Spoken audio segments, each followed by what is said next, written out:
तेरी मेरी कहानी पार्ट 7।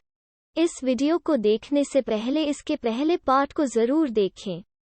आज दिया और करण की शादी थी। शादी मैरिज हॉल में रखवा आई थी। दोनों घरों में जोरों शोरों से तैयारियां चल रही थी। दिया अपने कमरे में बैठी थी और सिया बिस्तर पर सोई थी। दिया, कम से कम आज तो उठ जा। सिया, लो उठ गई। आज जो आप कहोगी वही करूंगी मैं। दिया, और वो क्यों भला? सिया, मेरा मन कर रहा है। दिया, अपने मन को गोली मारो, जाकर जल्दी नहा लो, बड़ी माँ आती होंगी फिर डांट खाते रहना। सिया, आप मुझे मिस करोगी? दिया, मैं तुझे क्यों मिस करूंगी? पूरे दिन तो तू खन्ना मैंशन में रहती है, तभी वहां पर सूरज आ जाता है। सूरज, मुझे तो मिस करोगी ना? दिया, तुझे बहुत मिस करूंगी। तुम ही तो हो जो मुझे इस बिट्टू से बचा कर रखते हो। सिया, अच्छा है जा रही हो, तुम दोनों का गैंग टूटेगा। कम से कम एक तो मुझे डांट नहीं खिलाएगा। सूरज, हमारी वजह से तुझे डांट पड़ती है, तेरी करतूतों की वजह से तू डांट खाती है। सिया, दी तो जा रही है। काश नंदिनी के पापा आपको घर जमाई बना लेते, कितना अच्छा होता। दिया, तू चाहती क्या है? तू अकेले घर पर राज करे। सिया, जे के साथ रह रहे थे, समझदार हो गई हो टीचर जी। सूरज, तू भी किसी के साथ रहकर समझदार हो जाती तो मम्मी की तो किस्मत ही खुल जाती। क्यों दिया, यह बात तो तुम बिल्कुल सही कह रहे हो। सूरज, बड़ी माँ कह तो रही थी इसे किसी की असिस्टेंट बनाएगी, पता नहीं किसकी फूटी किस्मत होगी। सिया शर्मा, किसी की असिस्टेंट? इम्पॉसिबल। मुझे अपने लिए एक असिस्टेंट रखना है। भाई, अखबार में एडवर्टाइजमेंट दे देना। सूरज, एडवर्टाइजमेंट में लिखूंगा क्या? दिया, लिखवाना क्या है?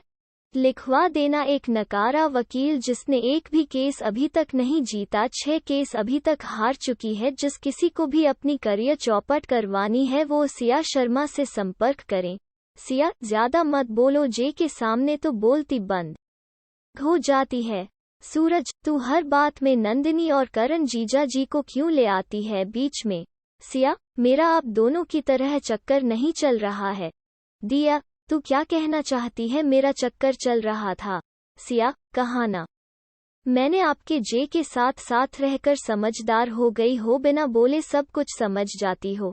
सूरज, एक बात बताऊं, जिससे तेरी शादी हो गई ना, सिया दुनिया का सबसे बदकिस्मत लड़का होगा। सिया, अपनी शादी के बारे में सोचो, 3 साल से वेट कर रहे हो, अभी तक राजी नहीं हुई। तभी रीमा जी वहां पर आती हैं। रीमा जी, अरे तीनों भाई बहन एक साथ, माजरा क्या है? सिया, चाची जी आप, अच्छा हुआ आप आ गई, वरना यह दोनों अभी तक मेरी बैंड बजा रहे होते। रीमा जी, तुम दोनों क्यों परेशान करते रहते हो मेरी बिट्टू को? शारदा जी, पीछे से, तुम्हें सच में लगता है रीमा की ये दोनों इसे परेशान कर रहे हैं? सिया, आपको तो मैं हमेशा गलत लगती हूँ ना मम्मी? शारदा जी, इसमें पूछने वाली क्या बात है? तुम्हें हमेशा गलत रहती हो जब तुम उस बेचारी कबीर को परेशान करती रहती हो, तो यह तो तुम्हारे घर में रहते हैं। सिया, मिस्टर टीटू आपको बेचारा लगता है और मैं आपकी बेटी खराब लगती हूँ। सूरज, जो जैसा रहता है वो वैसा ही लगता है। सिया, अब आप चुप रहो। रीमा जी, सही कह रही है मेरी बिट्टू, सब इसके पीछे हाथ धोकर पड़ जाते हो। शारदा जी, कम से कम यह लड़की दिया को तो देखकर कुछ सीख ले। सिया, मुझे किसी से कुछ सीखने की जरूरत नहीं है, मैं पैदा ही टैलेंट के साथ हुई थी। सूरज, और क्या हम जान सकते हैं कि आपके पास कौन सा टैलेंट है? शारदा जी, और कौन सा दिन भर बकैती करेगी? सिया, आज मेरी शादी नहीं है जो आप लोग मुझ पर इतना फोकस कर रहे हो। माना कि मैं सुंदर दिखती हूँ, टैलेंटेड हूँ, इकलौती पीस हूँ इस दुनिया में, लेकिन आज आप लोग थोड़ा सा ब्राइड पर फोकस करेंगे तो अच्छा रहेगा। शारदा जी, यह तो सही कह रही है, तू पता ही नहीं चला दिया कब इतनी बड़ी हो गई, आज चली भी जाएगी इस घर को छोड़कर, कितना सुना हो जाएगा यह घर। सिया, यह तो आपने सही कहा, अब सुबह सुबह भजन गाने वाला कोई नहीं रहेगा। तभी अनिल जी और रंजीत जी आते हैं। रंजीत जी, मेरी दियू आज चली जाएगी अपने पापा को छोड़कर। दिया नम आंखों से रंजीत जी को गले लगा लेती है। सिया, क्या चाचा जी कौन सा 7 समंदर पार जा रही है? सामने वाले घर में जा रही है। अनिल जी, जा तो रही है ना, एक ही बच्ची तो थी समझदार इस घर में, यह दोनों तो निकम्मे से है। सूरज, पापा आपने मुझे निकम्मा कहा, मैं रोज ऑफिस जाता हूँ। सिया, और क्यों जाते हो यह सब जानते हैं। शारदा जी, जाता तो है ना, तुम्हारी तरह घर पर तो नहीं पड़ा रहता है। रीमा जी, सच में नहीं पता चला दिया कब इतनी बड़ी हो गई, अभी तो छोटे छोटे कदमों से घर में दौड़ा करती थी।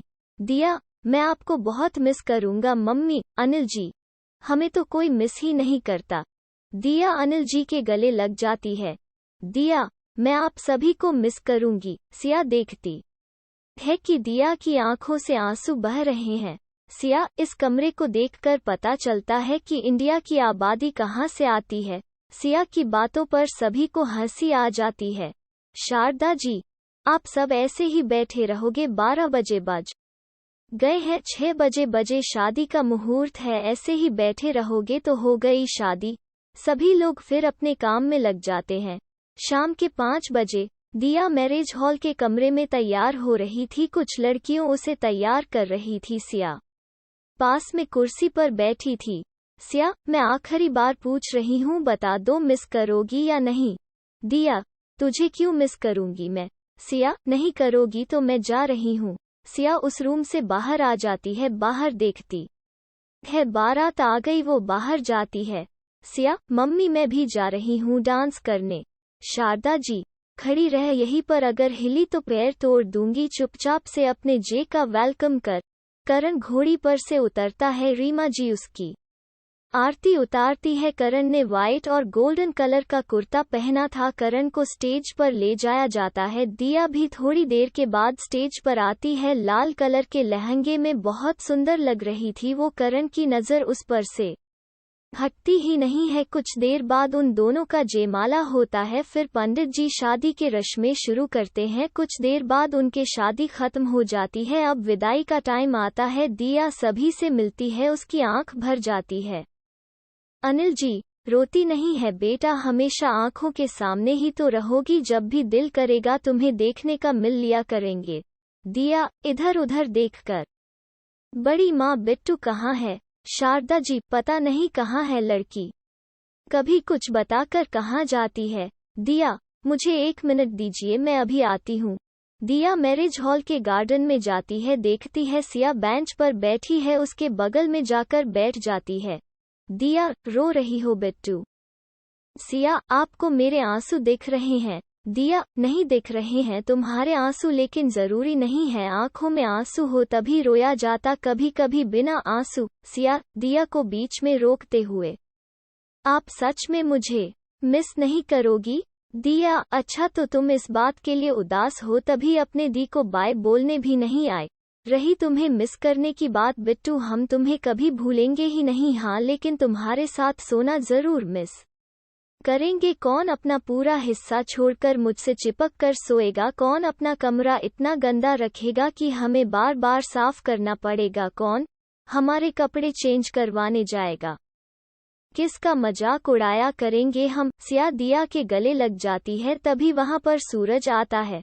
सूरज, दोनों अपने भाई को भूल गई। दिया, तू भी आजा। सूरज भी उन दोनों के गले लग जाता है। सूरज दी, आपके हस्बैंड कब से आपका वेट कर रहा है, आप कहें तो उन्हें वापस भेज दे। तीनों हंसने लग जाते हैं। सिया, चलो अब कहीं सच में जे ना चले जाए। तीनों वहां से बाहर आ जाते हैं। दिया कार में बैठ जाती है, उसके आंखों को आंसू बहने लगते हैं। करण, आप इतना ज्यादा क्यों रो रही हैं? सामने ही तो है आपका मायका। दिया और भी ज्यादा रोने लगती है। Karan, sorry, I am really sorry. Sorry, आप चाहे तो 2-3 दिन रुक सकती है, पर उससे ज्यादा नहीं। इतने दिनों से आपका वेट किया है, अब और नहीं कर सकता। दिया के चेहरे पर मुस्कान आ जाती है। करण, शुक्र है आपने मुस्कुराया तो सही। कुछ देर बाद कार खन्ना मेंशन के आगे रुकती है। करण और दिया दरवाजे पर खड़े होते हैं। अनीता जी उन दोनों की आरती उतारती है। सभी रस्मों के बाद दिया कमरे में जाती है। थके होने के कारण वो सो जाती है। कुछ देर करण भी वहां पर आता है। दिया को सोए देख पहले मुस्कुराता है, फिर वो भी सो जाता है। तो फ्रेंड्स, आज का ये पार्ट आप लोगों को कैसा लगा कमेंट करके जरूर बताइएगा। अगला पार्ट अगले दिन अपलोड होगा। धन्यवाद।